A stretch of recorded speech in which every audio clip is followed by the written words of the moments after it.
Hello everyone, civil staff Himachal में एक बार फिर से आपका बहुत बहुत स्वागत है। तो जैसे कि नया सिलेबस अब आउट हो चुका है, तो उसमें जो मैथमेटिक्स का हमारा सिलेबस रहेगा उसके बारे में आज की इस वीडियो में हम चर्चा करने वाले हैं। तो हमने देखा कि मैथमेटिक्स का जो सिलेबस है वो काफ़ी ज़्यादा उन्होंने मेंशन किया गया है। तो एक्चुअल में ये सिलेबस है क्या और हमें क्या क्या पढ़ना है पटवारी के पेपर के लिए, वो सारे इस वीडियो में हम देखने वाले हैं। ठीक है, तो वीडियो को शुरू करते हैं फटाफट और देखते हैं कि क्या क्या चीज़ें हमने पढ़नी है।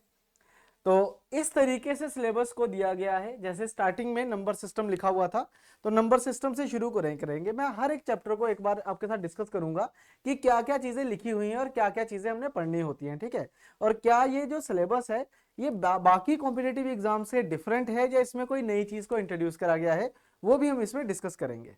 ठीक है, तो देखो, अगर मैं लैंग्वेज की बात करूँ, ये जो लैंग्वेज लिखी हुई है सिलेबस में, ये बेसिकली एनसीईआरटी की लैंग्वेज है। जो एनसीईआरटी का सिलेबस होता है ना, जो इंडेक्स होता है, उसमें इस तरीके से लिखा होता है। और ये सेम टू सेम जो लैंग्वेज एनसीईआरटी की रहती है वही सेम एनसीईआरटी वाली लैंग्वेज उन्होंने सिलेबस में भी मेंशन की गई है। तो इसमें क्या क्या चीजें मैं अंडरलाइन करता जाऊंगा, आप एक बार देखिएगा इसको। जैसे मैं नंबर सिस्टम की बात करूं तो सिक्स क्लास में इस तरीके से लिखा होता है, नोइंग आवर नंबर्स, जिसमें रियल नंबर्स आ जाते हैं, हमारे पास इवन नंबर्स है, ऑड नंबर्स है, नेचुरल नंबर्स आ जाते हैं, होल नंबर्स आ जाते हैं, इंटीजर आ जाते हैं। ठीक है, ये जितने भी टाइप ऑफ नंबर्स होते हैं उनके बारे में बात करी गई है। ठीक है, इसमें जो नई चीज आएगी, place value and face value, ये एसएससी के पेपर्स में आती है। ठीक है, प्लेस वैल्यू क्या होती है, फेस वैल्यू क्या होती है। इसके अलावा लिखा हुआ है Indian and international numeration systems, reading writing comparing large numbers, representation of number line. Number line मतलब जो एक प्रॉपर लाइन होती है, इसके सेंटर में जीरो होता है, 1 2 3 4, लेफ्ट हैंड साइड -1 -2 -3 -4, इस तरीके से। ठीक है, estimation and rounding off the numbers, कहने का मतलब अप्रोक्सीमेशन की बात करी गई है, जो कि सिंप्लीफिकेशन का पार्ट रहता है, नेचुरल नंबर्स, अब ये टाइप ऑफ नंबर्स है, natural numbers, whole numbers, integers, इनकी डेफिनेशंस के बारे में बात करी गई है। प्राइम और कॉम्पोजिट नंबर्स के बारे में पूछा गया है, फैक्टर्स और मल्टीपल के बारे में बोला गया है, यानी कि बेसिक्स ऑफ नंबर सिस्टम्स, जिसको हम क्या बोल देते हैं, क्लासिफिकेशन ऑफ नंबर्स। ठीक है, जो क्लासिफिकेशन ऑफ नंबर है उसके बारे में बात करी गई है। ठीक है, उसके बाद नंबर सिस्टम में एक हमारे पास टाइप आती है डिविजिबिलिटी रूल। तो डिविजिबिलिटी रूल की जगह पे इन्होंने डिविजिबिलिटी टेस्ट लिखा है। और कौन कौन से नंबर, 2 का डिविजिबिलिटी रूल, 3 का, 4 का, 5 का, 6 का, 7 8 9 10 11, इसमें 7 नहीं है, यानी कि 7 का डिविजिबिलिटी रूल नहीं आएगा। अब जब मैंने पेड बैच में भी पढ़ाया था तो मैंने कहा था कि 7 का डिविजिबिलिटी रूल इंपॉर्टेंट नहीं होता, क्योंकि इसमें ज्यादा सवाल बनते नहीं है। तो इन्होंने 7 को मिस ही कर दिया यहाँ पे। ठीक है, उसके बाद एलसीएम एंड एचसीएफ, ये अलग से ही चैप्टर होता है हमारे पास। ठीक है, अब प्राइम फैक्टराइजेशन की हमें जरूरत नहीं है, हमारा जो पेपर होगा वो होगा ऑब्जेक्टिव टाइप। सवाल कैसे निकालना है ये नहीं पूछा जाएगा, आंसर क्या है बस ये पूछा जाएगा, यानी कि एमसीक्यू बेस्ड हमारा पेपर होगा। तो हम चाहे प्राइम फैक्टराइजेशन से करें, चाहे मैं आपको कोई शॉर्टकट बता दूं, तो कोई फर्क नहीं पड़ता, हमने एलसीएम और एचसीएफ को निकालना सीखना है। ठीक है, उसके बाद रैशनल नंबर्स की बात करी गई है। ठीक है, डेसिमल्स क्या होते हैं, है ना, ऑपरेशंस क्या होते हैं, वो सारा प्लस माइनस मल्टीप्लाई डिवाइड, यानी कि सिंप्लीफिकेशन की बात है। डेसिमल मतलब पॉइंट्स में कैलकुलेशन कैसे करनी है हमको। ठीक है जी, इरेशनल नंबर्स की बात करी गई है, क्लासिफिकेशन ऑफ रियल नंबर्स के बारे में बोला गया है। इसके अलावा यहाँ पे अगर देखा जाए, फिर से देखो, फ्रैक्शंस और डेसिमल की बात करी गई है, और परसेंटेज, नॉर्मल परसेंटेज को कैसे सोल्व करते हैं, जैसे 10% क्या होता है, 20% क्या होता है ना, 25% क्या होता है, वो चीजें हैं। लास्ट में लिखा हुआ है square and square root and their properties, cube and cube roots and related concepts. तो जो पहला यहाँ पे इतना ज्यादा लिखा हुआ है, तो बेसिकली इसमें अगर देखा जाए तो मोटा मोटा पता क्या है, एक तो क्लासिफिकेशन ऑफ नंबर्स कि क्या क्या नंबर्स रहेंगे। ठीक है, दूसरे नंबर पे इसमें लिखा गया है डिविजिबिलिटी रूल, और तीसरा इसमें लिखा गया है एलसीएम एंड एचसीएफ, यानी कि 3 चीजें हमने इसमें करनी है। तो नंबर सिस्टम का जो बिल्कुल बेसिक चीज है वो पहले पार्ट में लिखा गया है, इतना सारा जो लिखा हुआ है ये वही है जो कि क्लास 6 में होता है, जिसको हम पहली क्लास में ही कर देते हैं। ठीक है, एलसीएम एचसीएफ को अगर मैं छोड़ दूं तो बाकी सारा पहली क्लास का ही काम होता है, इसकी नंबर सिस्टम की एक क्लास का काम सिर्फ। ठीक है, नेक्स्ट अगर हम बात करें तो इसमें नीचे लिखा गया whole numbers, integer and number operations. तो होल नंबर मतलब वही नेचुरल नंबर्स, जीरो ऐड कर दिया तो होल नंबर्स बन गए।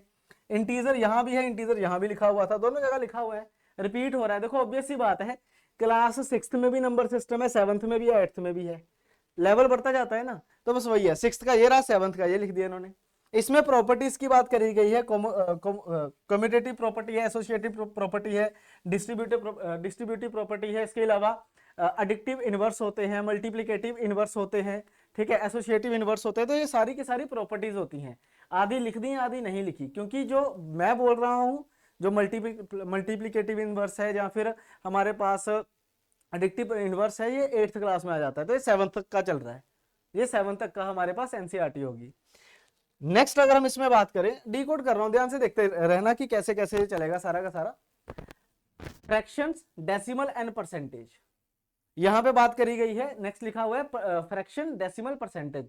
ये तीनों चीजें पहले भी लिखी थी, क्योंकि क्लास 6 में भी थी, अब 7th में भी है, तो रिपीट होगी फिर से। अब इसमें नई चीजें आएंगी कि टाइप ऑफ फ्रैक्शंस, कि फ्रैक्शन कितने तरह की होती है, 3 तरह की होती है, प्रॉपर फ्रैक्शन होती है, इम्प्रॉपर फ्रैक्शन होती है, मिक्स्ड फ्रैक्शन होती है ना। अब देखो इस तरीके से लिखते हैं ना हम, तो ये क्या होती है, मिक्स्ड फ्रैक्शन होती है, ठीक है। अगर मैं 1/2 लिख दूं प्रॉपर फ्रैक्शन है, अगर मैं 3/2 लिख दूं इम्प्रॉपर फ्रैक्शन है। टाइप ऑफ फ्रैक्शंस आ गई हमारे पास, ठीक है।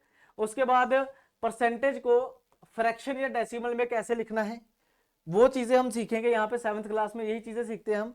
और प्लस थोड़ा सा इसकी एप्लीकेशन, परसेंटेज की एप्लीकेशन, जिसमें हम डिस्काउंट पढ़ते हैं क्या होता है, प्रॉफिट एंड लॉस एक चैप्टर है जो हम पढ़ेंगे क्या होता है, और सिंपल इंटरेस्ट, ठीक है। ये सारी चीजें अभी तक जो मैंने बोला है ना, ये सारी चीजें पहले भी पटवारी के पेपर में आती थी। और जो आप देखते हो पटवारी के पेपर में सिंप्लीफिकेशन के क्वेश्चंस है ना, एसआई के सवाल, प्रॉफिट एंड लॉस के सवाल, तो ये पहले भी आते थे, अब भी आ रहे हैं। नया कुछ नहीं है इसमें, नई चीज कुछ भी नहीं है। अब नई चीज देखो क्या है, बेसिक अलजेब्रा लिखा हुआ है। अब क्लास 7th में आपको बेसिक अलजेब्रा आना शुरू हो जाता है, 7th में और 8th में भी। तो उसमें एक्सप्रेशंस हैं, एक्सप्रेशंस क्या होते हैं, ठीक है, वो हम पढ़ेंगे क्या होता है। फैक्टर्स और आइडेंटिटीज, आइडेंटिटीज क्या है, जैसे ये नॉर्मली हम बात करते हैं ना फॉर्मूलों की, a² + b² + 2ab, तो इसे कहा जाता है जी एल्जेब्रिक आइडेंटिटी या फिर अलजेब्रा की आइडेंटिटी। तो ये आइडेंटिटी है। ऐसे ही टोटल 3 आइडेंटिटीज होती हैं, एक तो a + b² है, एक a - b² होता है, जो कि क्या रहेगा a² + b² - 2ab, और एक तीसरी आइडेंटिटी होती है a² - b², जो कि क्या होती है a + b × a - b, इस तरीके से, ठीक है। तो वही चीजें यहाँ पे लिखी हुई हैं। वेरिएबल्स क्या होते हैं, कांस्टेंट क्या होते हैं, कोफिशिएंट्स किन्हें कहा जाता है, एक्सप्रेशंस किसे कहा जाता है, ठीक है जी, स्टेटमेंट्स क्या कैसे बनाई जाती है एक्सप्रेशंस के साथ, तो वही बेसिक चीजें यहाँ पे लिखी हुई हैं, ठीक है। अलजेब्रिक आइडेंटिटीज और उनके एप्लीकेशंस, कि ये फॉर्मूले कहाँ कहाँ लगेंगे वो हम देखेंगे। फैक्टराइजेशन किस तरीके से करते हैं वो हमने सीखनी है। अब देखो मैं फिर कह रहा हूँ कि एमसीक्यू बेस्ड है ना, हमें आंसर से मतलब है, मैं चाहे जैसे मर्जी करवाऊँ आपको, है ना, हमें आंसर निकालना है, तो जो शॉर्टकट होगा वो सीखेंगे। इतना लंबा चौड़ा कहानी सीखने की हमें जरूरत नहीं है, ना ही हमसे वो ऐसा पूछेगा, हमसे आंसर पूछेगा, आंसर निकालना हम सीख लेंगे, ठीक है। तो ये क्लास 7th का सिलेबस चल रहा है। पॉलिनोमियल है, अब पॉलिनोमियल में क्या क्या पढ़ेंगे कि इसकी डेफिनेशन क्या है, डिग्री किसे कहा जाता है। अब जैसे मान लो अगर मैं कोई एक इस तरीके से लिखूं, अगर मान लो अगर मैं इस तरीके से लिख दूं, मैं आपको एग्जांपल दे रहा हूं, मैंने ऐसे लिख दिया, तो बच्चे जो 3, 6 और 7 है ये कांस्टेंट होते हैं, ठीक है। एक्स क्या होता है, वेरिएबल होता है, और ये जो मैंने पूरा लिखा है इसे हम क्या बोल देंगे, इसे हम बोल देंगे एक्सप्रेशन, ये एक्सप्रेशन होता है। बस इतनी सी डेफिनेशन होती है, ठीक है।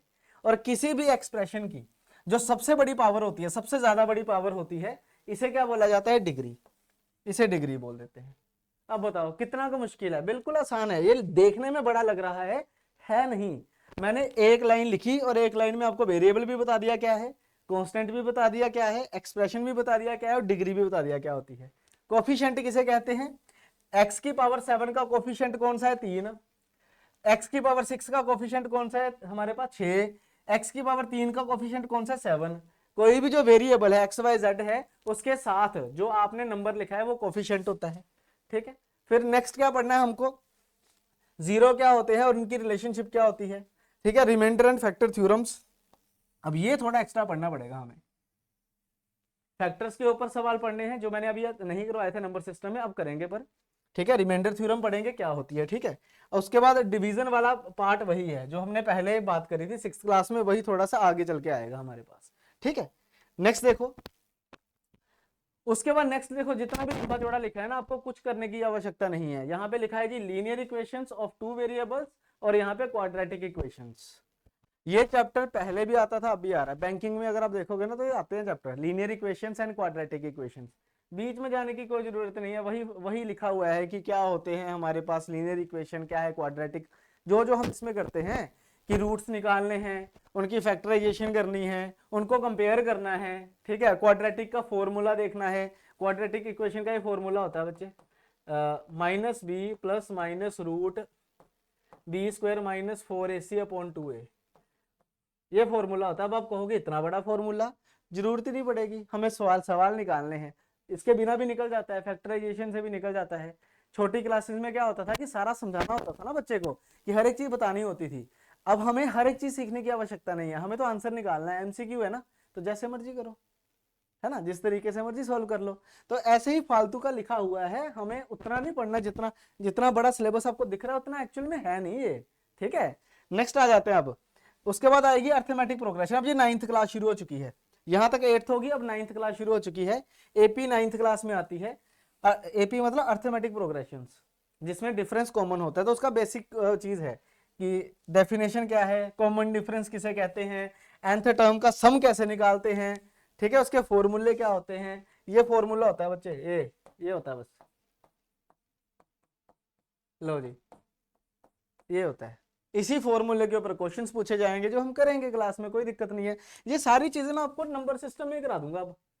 मतलब आधा सिलेबस आपका जो आपको दिख रहा है ना लिखा हुआ, लगभग 30% सिलेबस नंबर सिस्टम में करा दूंगा, सारा का सारा, ठीक है। नेक्स्ट आता है रेशियो एंड प्रोपोर्शन। अब ये तो मेन चैप्टर है, तो हम करेंगे ही करेंगे। इसमें बताया हुआ है कि रेशियो एंड प्रोपोर्शन में भी क्या पढ़ना है, कि बेसिक क्या होता है उसका, continued, direct and inverse proportions क्या होते हैं, ठीक है, और परसेंटेज से रेशियो में कन्वर्ट कैसे किया जाता है, और मिक्सचर की प्रॉब्लम्स। तो ज्यादा बड़ा नहीं है, मतलब पूरा रेशियो एंड प्रोपोर्शन पढ़ने की जरूरत नहीं है, थोड़ा सा ही पढ़ना है, 3-4 चीजें पढ़नी है जो हमें 9th क्लास में जो रेशियो एंड प्रोपोर्शन में होती है, 8th क्लास में जो होती है, ठीक है। नेक्स्ट देखो, अब नेक्स्ट लिखा हुआ है यहाँ पे ज्योमेट्री। अब ज्योमेट्री और मेंसुरेशन में कंफ्यूज मत होना, दोनों अलग अलग होता है। लेकिन ये जो ज्योमेट्री ये 8th क्लास में है, सॉरी ये 7th क्लास में है, ये 8th क्लास में है, ये 7th क्लास की है और ये 8th क्लास की है। 7th में क्या है, बेसिक हमारे पास ज्योमेट्री होती है, जिसमें लाइन क्या होती है, एंगल क्या होता है, लाइन सेगमेंट क्या होती है ना, एंगल्स कैसे कैसे बनते हैं, उनमें रिलेशन क्या होते हैं, ये वही चीजें लिखी हुई हैं। Linear pair angle, parallel lines किसे कहते हैं, ट्रांसवर्सल लाइन कौन सी होती है, ये 2-3 क्लासेस का काम है सारा का सारा, ठीक है, 2-3 क्लासेस का काम है, ये सारी चीजें हम पढ़ेंगे। लाइन एंड एंगल एक चैप्टर होता है, उसमें ये सारा कवर होगा, लाइन एंड एंगल में ये सारा कवर होगा, ठीक है। लाइन एंड एंगल के साथ मैं आपको एक चैप्टर और करवाऊंगा, पॉलीगॉन, क्योंकि इसके बारे में आगे लिखा हुआ है। पॉलीगॉन चैप्टर भी करवाऊंगा क्योंकि इसके बारे में आगे लिखा हुआ है, ठीक है। फिर आता है ट्राइंगल्स। ट्राइंगल्स के बारे में पढ़ेंगे कि कॉन्ग्रुएंसी किसे कहते हैं, सिमिलैरिटी किसे कहते हैं, और इसकी प्रॉपर्टीज क्या क्या होती हैं। ये जो लिखा हुआ है ना, S S S S S S S A S A S R H S, ये कॉन्ग्रुएंसी का क्राइटेरिया होता है कि कोई भी दो ट्राइंगल्स बराबर कब होंगी। कॉन्ग्रुएंसी मतलब बराबर कब होंगी, जब उसकी तीनों साइड्स बराबर होंगी। एस एस एस, एस का मतलब साइड, ए का मतलब एंगल, या तो तीनों साइड बराबर होनी चाहिए, या फिर दो साइड्स और एक एंगल बीच का बराबर होना चाहिए, या फिर दो एंगल और बीच की एक साइड बराबर होनी चाहिए, या फिर दो एंगल एक साइड बराबर होनी चाहिए, ठीक है, ये चीजें हैं, ठीक है। आई होप ये चीज आपको पता चल गई होगी। उसके बाद प्रॉपर्टीज देखेंगे, आइसोसेलेस ट्रायंगल क्या होती है, इक्विलेटरल ट्रायंगल क्या होती है, ठीक है, इनइक्वालिटी थ्योरम पढ़ेंगे, सिमिलैरिटी क्राइटेरिया देखेंगे, एंगल दो एंगल अगर किसी ट्रायंगल के बराबर है तो वो सिमिलर ट्रायंगल होती है, एसएसएस है, एसएस है। फिर एरिया देखेंगे, सिमिलर ट्रायंगल्स का क्या रहता है, पाइथागोरस थ्योरम क्या होती है, ठीक है जी। उसके बाद बाइसेक्टर क्या होते हैं, मीडियंस क्या होते हैं, परपेंडिकुलर्स किसे कहते हैं, ये सारा हम पढ़ने वाले हैं यहाँ पे। तो बिल्कुल बेसिक है, ज्यादा मुश्किल चीज नहीं है, बस क्या है कि है बहुत ज्यादा, पढ़ने वाली चीज बहुत है, ठीक है। तो हर एक चीज को मैं आपके साथ सिलेबस खोलूंगा, उसके बाद पढ़ाऊंगा कि पहले ये करेंगे, फिर ये करेंगे, फिर इस तरीके से करेंगे, ठीक है। तो ये ज्योमेट्री वाला पार्ट हो गया। नेक्स्ट अभी खत्म नहीं हुई है, अभी क्लास 8th और 9th वाला पार्ट आ चुका है। पॉलीगॉन मैंने आपको पहले बता दिया हम करेंगे। इसके अलावा क्वाड्रिलेटरल, कोई भी ऐसी हमारे पास फिगर जिसकी 4 साइड्स होती है उसे क्वाड्रिलेटरल बोला जाता है, चतुर्भुजी जिसे हम कह देते हैं। तो उसमें क्या क्या है, पैरेललोग्राम क्या होता है, रेक्टेंगल क्या है, रोम्बस क्या है, स्क्वायर क्या है, ट्रापेजियम क्या है। आज की जो मेरी क्लास है, जो मैं 11 तारीख वाले बैच में करवा रहा हूँ अभी, आज मैं रेक्टेंगल ही करवाने वाला हूँ उसमें, है ना। ये देखो रेक्टेंगल यहाँ कहीं लिखा नहीं हुआ, पर ये रहा, रेक्टेंगल के बारे में पढ़ रहे हैं आज हम, ठीक है ना। इसके अलावा मिड पॉइंट थ्योरम क्या है, साइक्लिक क्वाड्रिलेटरल किसे कहते हैं, एंगल सम और एक्सटीरियर एंगल का प्रॉपर्टी क्या होती है पॉलीगॉन की, वो सारा हम इसमें डिस्कस करेंगे। ठीक है, फिर आता है हमारे पास जी सर्कल्स, सर्कल्स और उसका एरिया। अब सर्कल एक ही तरह का होता है, इसमें इसकी टर्म्स पढ़ेंगे क्या है कि रेडियस किसे कहते हैं, डायमीटर किसे कहते हैं, कोड किसे कहते हैं, आर्क किसे कहते हैं, सेक्टर किसे कहा जाता है, ये टाइप्स नाम होते हैं। ठीक है ना, ये सारा कुछ, ये देखो arc, code, sector, segment, tangent, angle subtended bye code, ये सारी चीजें हम इसमें पढ़ने वाले हैं।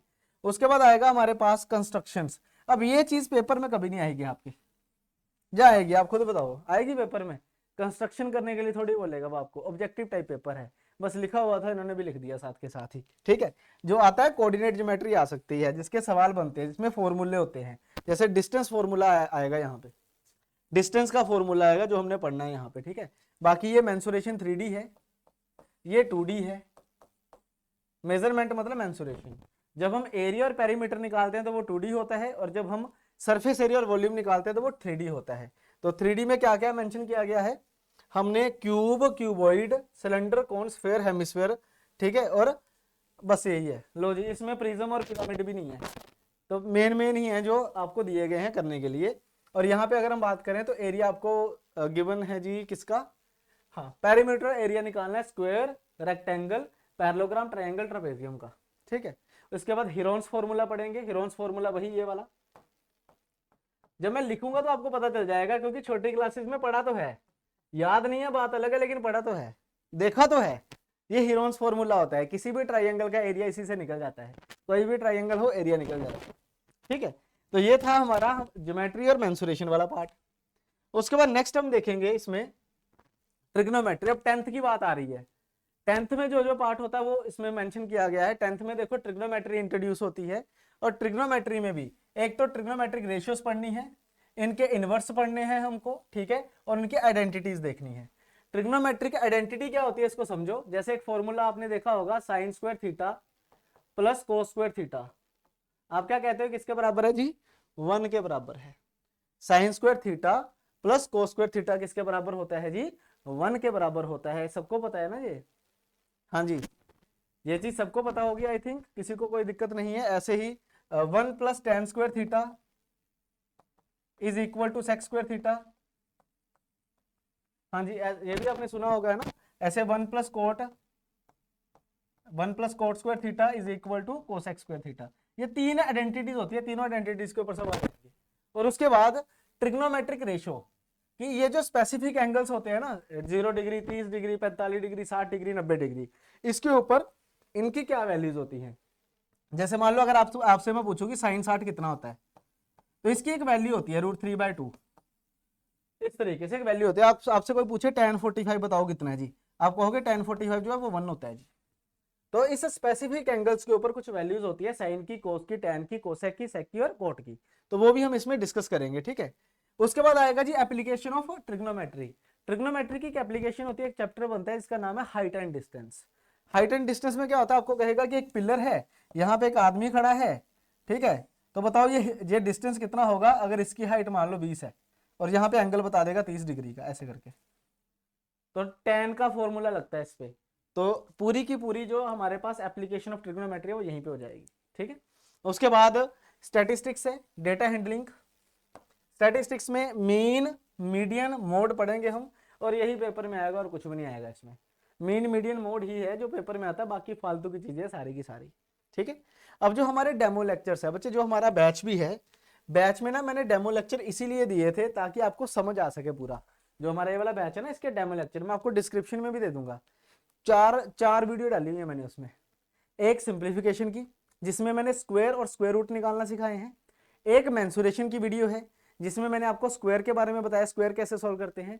एक उसमें ट्रिग्नोमेट्री की वीडियो है, ताकि आपको पता चले ट्रिग्नोमेट्री में कैसे कैसे पढ़ना होता है। और एक वीडियो उसमें आई थिंक पॉलीगॉन की, लाइन एंड एंगल वगैरह की। तो ये सारा सिलेबस का पार्ट है, जो मैंने पहले ही बना रखे थे। जो डेमो लेक्चर्स थे ना, वो आज नहीं बने, जस्ट सिलेबस आने के बाद नहीं बने हैं, 10-15 दिन पहले। काफी आप में से बच्चों के पास पहले के डेमो लेक्चर्स होंगे, तो हमें पहले ही पता था कि सिलेबस क्या रहने वाला है, तो ऐसी कोई दिक्कत की बात नहीं है, हमने पहले से कर रखा है। ठीक है, सिलेबस आने के बाद सिर्फ कंफर्मेशन हुई है, जो बच्चे कमेंट करते थे ना कि ये नहीं आएगा वो नहीं आएगा, बस वो शांत हुए हैं, हमें तो पता ही था क्या क्या आने वाला है। ठीक है, तो तैयारी आप अपनी शुरू कर लो, अभी भी अगर नहीं करी तो शुरू कर लो, पहले फॉर्म भर लो। 25 तारीख से नया बैच शुरू करेंगे, नए सिलेबस के अकॉर्डिंगली चलेगा पूरा, और जो 11 तारीख वाला बैच है वो भी नए सिलेबस के अकॉर्डिंगली ही चल रहा है। हमें पहले ही पता था सिलेबस क्या है, ऐसा कुछ नहीं है कि उसमें कोई ऐसी चीज हमने करी है जो सिलेबस का पार्ट नहीं है, सिलेबस में तो सब कुछ ही है। ठीक है, तो आप भी तैयारी कर सकते हो हमारे साथ जुड़ के। डिस्क्रिप्शन में जाओ, डेमो लेक्चर देखो और बैच ज्वाइन कर लो। 25 तारीख से पहले पहले अगर आप एडमिशन लेते हो तो आपको 2400 रुपए का बैच मिल जाएगा, उसके बाद हम फीस बढ़ा देंगे क्योंकि सिलेबस ज्यादा हो चुका है। ठीक है ना, तो चलिए दोस्तों, पेंडिंग जे वाला है वो देख लेते हैं। प्रोबेबिलिटी भी है, एक 10th लेवल की प्रोबेबिलिटी है, प्लस में प्लस 2 की नहीं है। ठीक है, इसके अलावा लिखा हुआ है कि टाइम एंड वर्क भी पढ़ना है। मेंसुरेशन देखो बेटा, दोबारा लिख दिया, दोबारा लिखने का कोई मतलब नहीं था। एक्सपोनेंट्स ऑफ पावर, ये हम ऑलरेडी नंबर सिस्टम में पढ़ेंगे। डायरेक्ट एंड इनवर्स प्रोपोर्शन, ये पहले ही लिखा हुआ था इन्होंने, बाद में फिर लिख दिया। और उसके बाद फैक्टराइजेशन पहले भी लिखा हुआ था, फिर लिख दिया इन्होंने।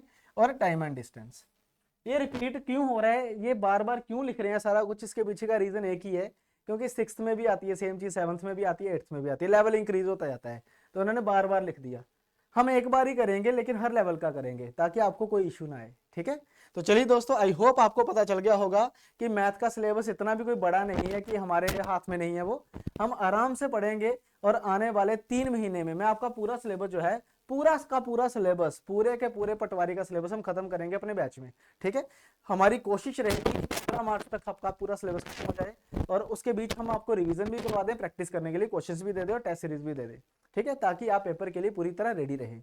अगर मैं एग्जाम की बात भी करूं तो एग्जाम अभी 1-2 महीने में नहीं होने वाला है, क्योंकि पहले अभी जैसे जनवरी में आपके टीजीटी के पेपर होंगे, उसके बाद आपका जेबीटी का पेपर होगा, और जेबीटी के बाद हमारा पेपर होगा पटवारी का, क्योंकि ऑलरेडी अभी एचपीआरसी जो है वो भी एग्जाम कंडक्ट करवा रहा है। ठीक है, और वैसे भी देखो 16 जनवरी तक तो फॉर्म ही भरे जाएंगे, और 16 जनवरी तक तो वैसे 1 महीना हो जाएगा हमको, है ना, और 1 महीने में हम ऑलमोस्ट 30% सिलेबस तो कर ही लेंगे जब तक फॉर्म भर रहे हैं। ठीक है ना, तो अभी से शुरू कर लो, ये मत सोचो अब कि पेपर कब है, तैयारी करे या ना करे, अगर फॉर्म भरा है तो तैयारी कर लो ना, छोड़ना नहीं है कुछ भी। क्या ही होगा अगर पेपर जल्दी होगा, मान लिया कि 100% तैयारी, अगर मान लो 2 महीने में पेपर हो गया तो 100% नहीं होगा, तो क्या 80% भी नहीं होगा? तैयारी तो फिर सभी बराबर ही करेंगे ना, तो वेट मत करो, आज ही एडमिशन लो और पढ़ना शुरू कर दो आप। क्लियर? बाकी अगर आपको लगता है कि नहीं मैं जल्दी कर लूंगा, मैं पिछले लेक्चर देख लूंगा 11 तारीख वाले, तो आप 11 तारीख वाला बैच भी ज्वाइन कर सकते हो। ठीक है, उसका मैंने इसीलिए ओपन रखा है, अगर किसी को ये लगता है कि मैं संडे संडे लगा के पिछले वाले जो जितने भी हमारे लेक्चर्स हैं वो मैं पूरे देख सकता हूँ, तो वो भी बैच आप ज्वाइन कर सकते हो। एक आज और कल मैं वो वाला बैच रखूंगा, फिर मैं सिर्फ 25 वाले रखूंगा, क्योंकि उसमें फिर सीटें वैसे ही फुल हो जाएंगी। ठीक है जी, तो चलिए दोस्तों, आज की क्लास में मैं यही पे खत्म करता हूँ, मिलते हैं नेक्स्ट सेशंस में, तब तक के लिए thank you very much, bye bye, thank you.